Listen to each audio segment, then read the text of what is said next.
चुनाव से पहले कहा कि पेट्रोल की कोई कमी नहीं है, गैस की कोई कमी नहीं है, पेट्रोल के दाम नहीं बढ़ेंगे।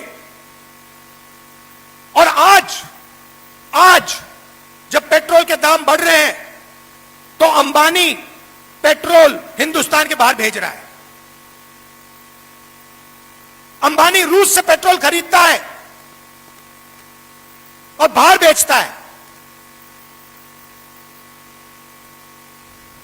और अंबानी नरेंद्र मोदी की फंडिंग उस पेट्रोल के पैसे से करता है। यह सच्चाई है।